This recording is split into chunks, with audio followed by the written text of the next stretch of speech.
Sports Clash Radio with your host, Chad J.C. Martin.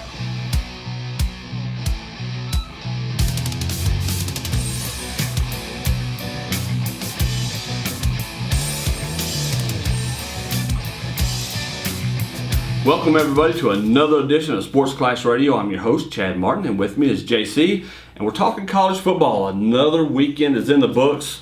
More crazy upsets, more crazy finishes for like Tennessee. It's just been nuts, really, when we talk about this. Texas suffered another loss, giving up another points, lost to OU in the Red River Shootout again. Showdown. It's been rebranded. Has it? It is now the Showdown. You cannot call Shootout bad words now? Yes, and apparently rivalry is. You can't call it the Red River rivalry either. Oh my God. Mostly because it's a tongue twister. But it's now, they stress that. So when we go throughout into the flag game. sports, because I think it just needs to become flag football in college now. We don't want to hurt anybody, either feelings or physically. Right, because they're all apparently going to go to the NFL That's right. one day. Let's wrap them up in bubble wrap now. Right. I mean, because it's not supposed to be a physical sport, and I would hate to hurt somebody's damn feelings. On this show, it's the Red River Shootout. Screw you. So, Tennessee, another slow start. Finally caught up with those guys. They just could not pull it out at the end. But at least Tennessee's making it exciting habitually. They definitely do that. There's no question they make watching their games fun. I never thought I'd enjoy a Tennessee Vols football game. I have enjoyed watching what happens. The last 3 weeks for them have just been exhilarating to watch. And even with them taking the loss this past weekend to Texas A&M, A&M was only ranked one spot ahead of them. They had a close game. They went into overtime and lost it there. So it's really not even a bad loss for Tennessee. No, but not at all, because the way Texas A&M is playing anyway, it looks like they're really jumping up in the rankings anyhow. What hurts Tennessee, though, is this whole Florida-LSU game being postponed, if not canceled. Yes. Because then that's bad. you've got a one-loss Florida team, and then you've got a one-loss Tennessee team, but Tennessee beat Florida, so they should have the tiebreaker. But if Tennessee loses another game and Florida wins out only having the one loss, even though they played one less game, they still win the East. And that would be a tragedy.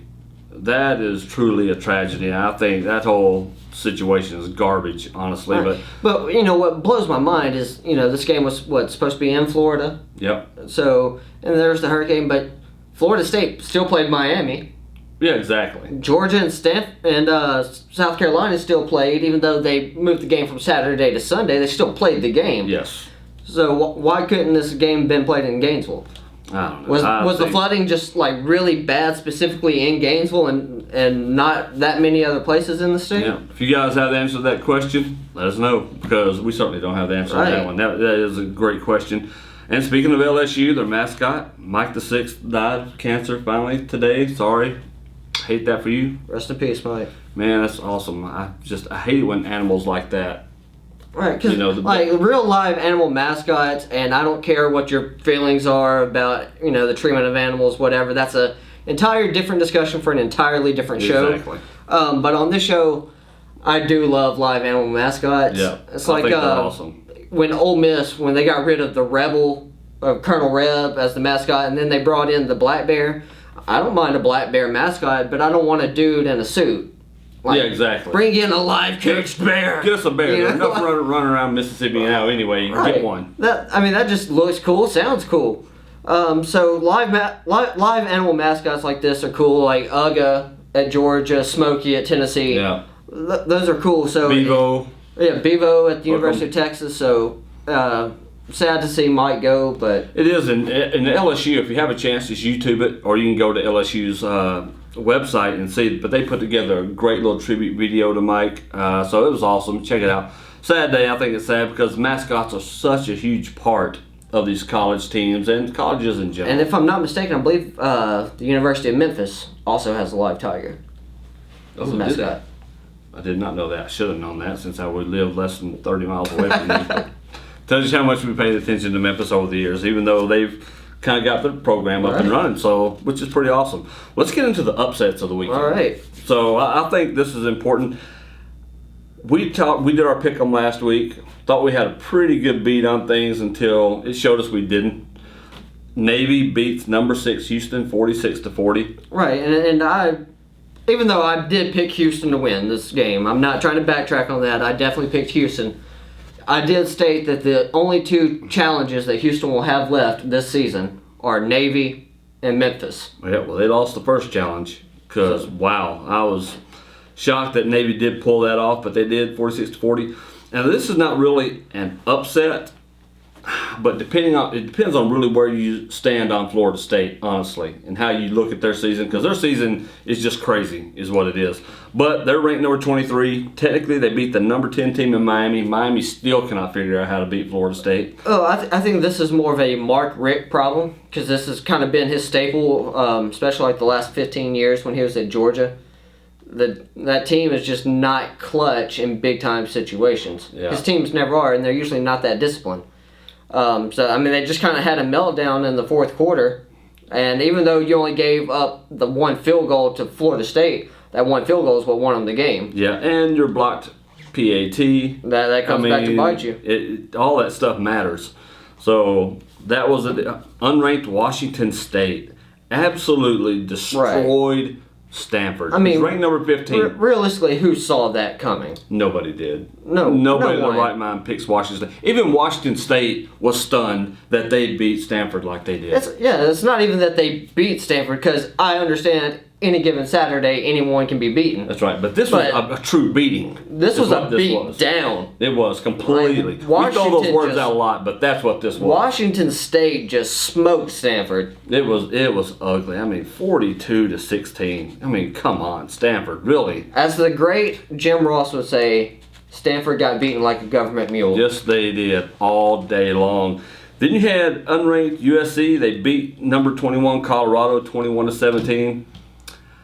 I enjoyed that short, brief period of glory that Colorado got this season. We were bragging about that last week. Right, because Colorado is traditionally terrible. They're not a good team. Like we said before, they have the 1 national championship. Yeah. They got Cordell Stewart. You know, that was cool. But that's about it. That's the extent of the Colorado Buffalo program that you can really brag about there. Exactly. But, you know, it's not like they lost to some scrub. They lost to one of the traditional powerhouse programs in the country in USC, who is having a down year, really have had down years since Pete Carroll left. Yeah. But at the same time, at the end of the day, it's USC. They still recruit well. They still get great talent. And at some point, even though you may working harder than someone who's talented can usually win. Yeah. But sometimes the talent's just too much, and that's just what it turned into this week. Well, let's go on into the Heisman Watch. It's changed up a lot this week. We've seen some big changes in the Heisman Watch. Some are still the same. As long as Lamar Jackson's at the top, and nothing's changed. Exactly. Because this is Lamar Jackson's trophy to lose. But here's what I thought was interesting about that. We see Jabril Peppers shoot on up here into this. What is Jabril Peppers' actual position? He plays linebacker. He plays safety. He plays kick returner. He can also play on offense as either a running back or split out wide. He's just like your football team. You can put this guy pretty much anywhere, and he's going to perform. It's he's just a freak insane. athlete. I would love to see Michigan play a top-tier SEC defense, just to see what Jabril Peppers does. Because, you can beat up on Rutgers like they did, and they beat up on Rutgers badly this weekend. Ugly. And that's not to say it wasn't expected, because Rutgers got beat badly by Ohio State the week before. That's right. But you just want to see what Jabril Peppers can do. Like, if my ideal college playoff championship game is Michigan versus Alabama. Oh, I'd love to see I hope awesome. Michigan gets up to be like number 3, because I don't see Alabama losing that number 1 spot. I don't either. That way, they can go in and somehow manage to play Alabama for the national championship. Because I think Michigan and Jabril Peppers and what he brings to the table, it'd be really cool to see what he can do against the Alabama defense, or if that Alabama defense can stop him while he's on offense and special teams. And then likewise, when he's on defense, can that Alabama offense generate a run game against Jabril Peppers? Exactly. And it's really telling when your top 4 candidates are quarterbacks. I mean, the Heisman is traditionally an offensive award. That's basically what it is. Specifically a quarterback running back award. Exactly. So it's, when you see Lamar Jackson, Deshaun Watson, J.T. Barrett, Jake Browning, and then you got Jabril Peppers thrown in there. I think that says something about Jabril. Right. He's just a unique talent. And, he is. I mean, whatever, because if he decides to come out of college this season, because he's only a junior, if he decides to leave early, I don't know anyone other than Michigan fans that would blame him. Exactly. What's the one name that you see that has fallen completely off of this list? I mean, you think about Dalvin Cook and how far he's fallen, because he was a legitimate Heisman contender at the start of this season. So it's been a shame to see him fall. Myles Garrett, I think a lot of people expected a lot more out of him this season too. So, and that's not to say that Myles Garrett and Dalvin Cook haven't had their moments this season. Yeah. But when you just see the human highlight reel that Lamar Jackson, Deshaun Watson, Jabril Peppers, and J.T. Barrett are, and just, it's one of those things that if you don't consistently have those moments, the way that Dalvin Cook and Myles Garrett are not having those moments, then you're going to fall like they have. Exactly. So, let's talk about the polls. Speaking of falling and going up and down, those crazy ass things. No surprise, Alabama still number 1, but Ohio's number 2, Clemson Ohio 3, State. Ohio State, that's right. Let's get that correct. And Michigan still sitting at number 4, but then you've got the Washington Huskies at number 5. The Aggies jumped to number 6. I don't know what to make of Washington. I don't think anybody. They're the Pac-12's last chance at making it into the college playoff. Yeah, exactly. And of course, Ohio State and Michigan still have to play each other, so one of them has to lose. Yep. So odds are one of them's not going to make that playoff. That's right. So unless Washington manages to drop some games here and there. But if Washington can win out and win the Pac-12, then you're basically looking at Alabama, the winner of Ohio State and Michigan, Clemson, and the Washington Huskies. And Washington has just come out of nowhere. Like we were talking about on the Heisman list there, Jake Browning.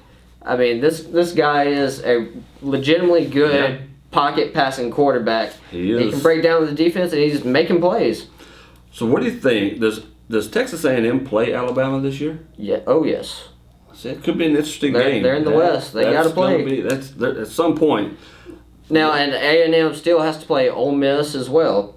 Exactly. So, this is going to be a tough stretch for A&M coming up. It's going to be tough for those guys to weave through here to see what happens. But there's going to be a lot of movement in the next few weeks in this whole top 10, it looks like.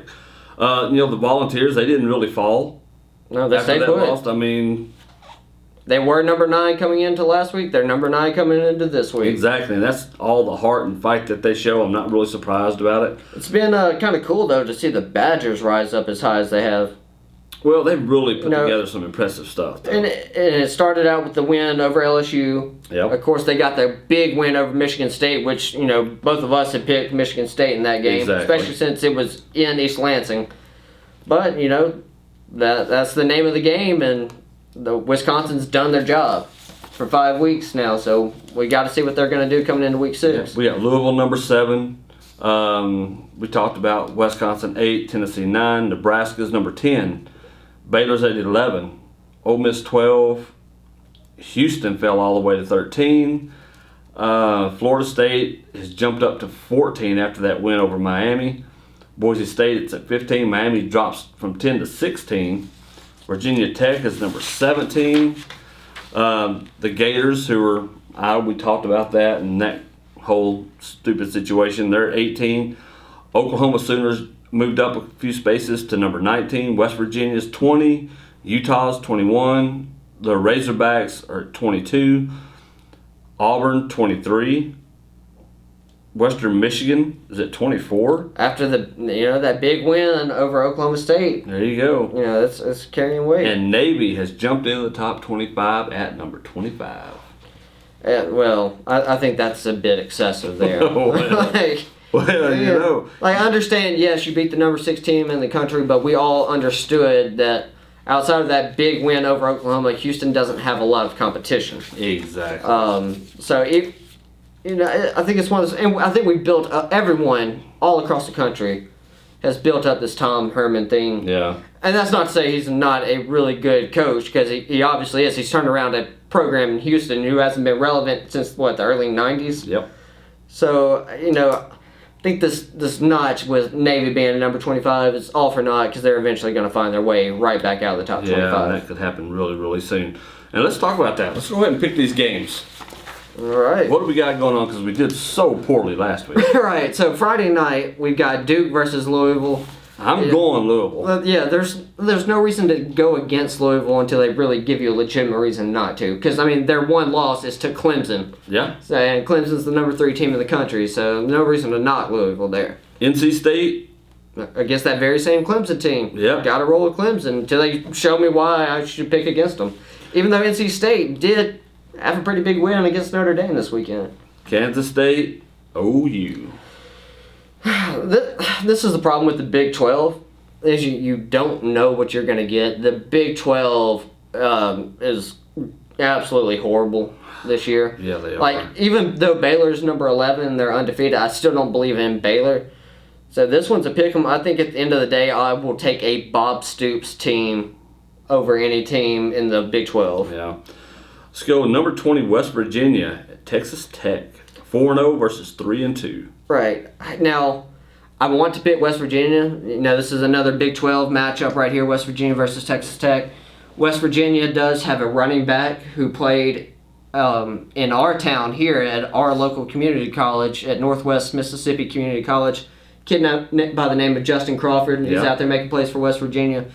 So just because of that reason, which has really no basis in football other than, sympathy, hometown bias. There's sentiment right there. Right. I'm going with the sentimental pick, and West Virginia Mountaineers get it done this weekend. So that takes us to our number 1, Alabama versus number 9, Tennessee. Like I said, this is a brutal stretch for Tennessee. They had Florida, then they had Georgia, then they had A&M. This is why now they're being rewarded so with Alabama. Tough the other night. Right. This was a win they needed, because they're more than likely going to take a loss right here this week.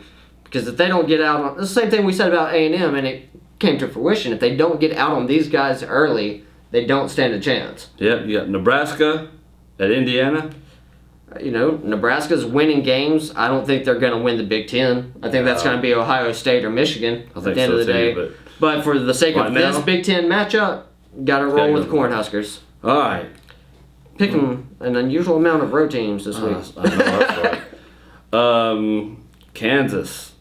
The Jayhawks. If Kansas is involved in any football game, vote the other way. Yeah, this is all Baylor all day. Baylor, there you go.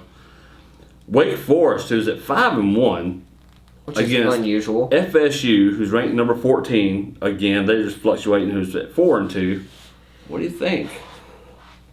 I would really love for Wake Forest to knock them off, just because. You think about the losses Florida State's had this year. And their losses have been bad, or have been decisive losses.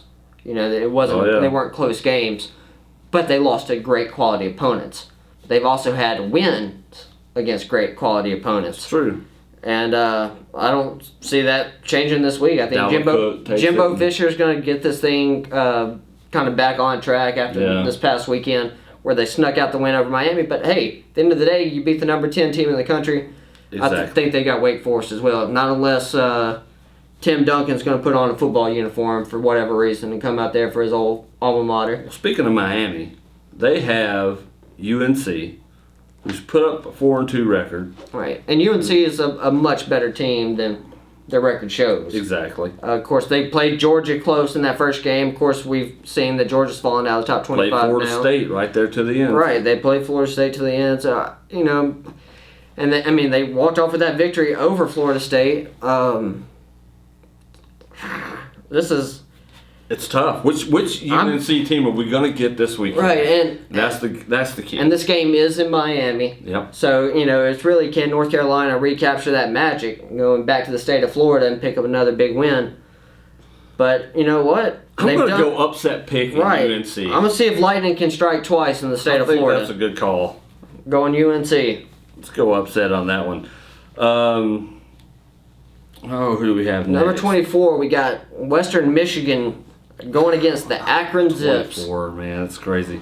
But Western Michigan's undefeated. Akron is horrible at football, generally. I mean, they are 4-2 this season. Which means they beat 4 other horrible teams. Right. They play in a terrible conference, so it's Western Michigan, which is just weird to say. Western Michigan is already bowl eligible. Yeah. They're about to improve to 7-0 on the season. Virginia Tech against Syracuse. Virginia Tech. Give me a Justin Fuente team. We saw what he did at Memphis the last 3-4 years. He really turned around a program that was dead in the water. And now the University of Memphis is actually getting big-time recruits that are coming in and legitimately looking at that program. He's going to do the same thing for Virginia Tech. Their one loss is to Tennessee, which, as we've seen, they're the number 9 team in the country, and they're putting up consistent, exciting football. They're consistently bad in the first half and consistently great in the second. So you got to roll with Justin Fuente and Virginia Tech taking on Syracuse. Mizzou and Florida. This is one of those games where I really wish Missouri would pull off the upset, just because I want Florida to pay for not playing a game. I do too. Nice. I think it's a bad look. At some you can't in the SEC in the Southeastern Conference.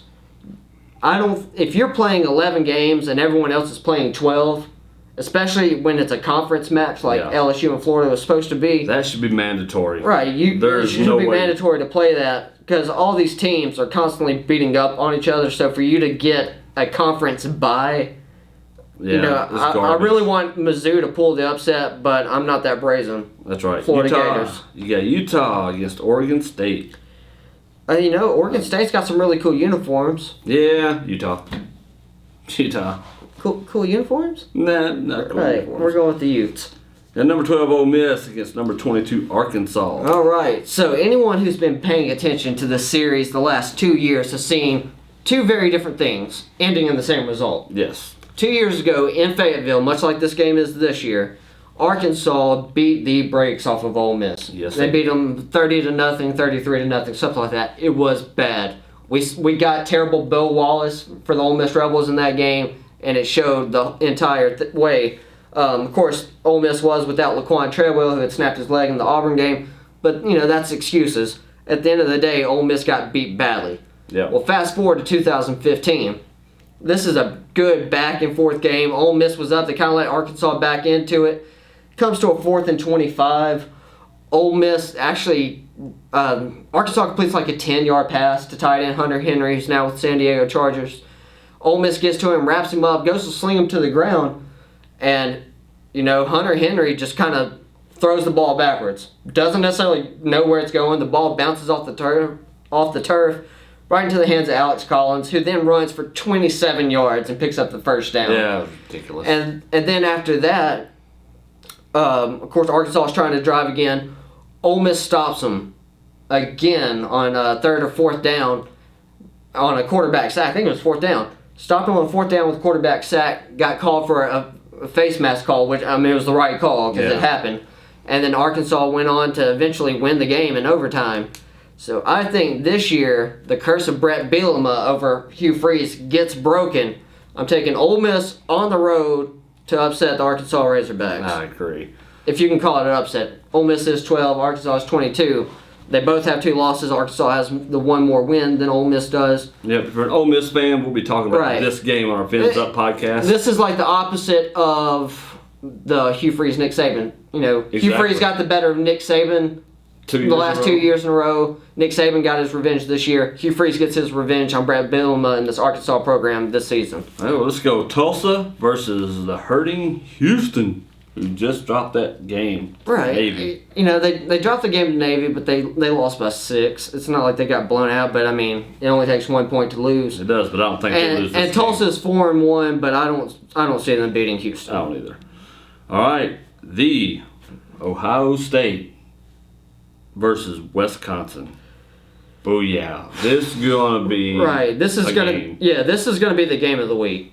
Number 2 Ohio State, number 8 Wisconsin. In Wisconsin, I just think at the end of the day, Ohio State has too much talent for Wisconsin. I think so too. I just don't see. Ohio State fans are gonna travel well. Yep. They're gonna be well represented in Wisconsin. Wisconsin does have 1 loss. It's about to be 2. Ohio State takes this one. All right. Colorado State taking on Boise State. Boise State, and that's all the attention we'll give to that There one. you go. All right, guys.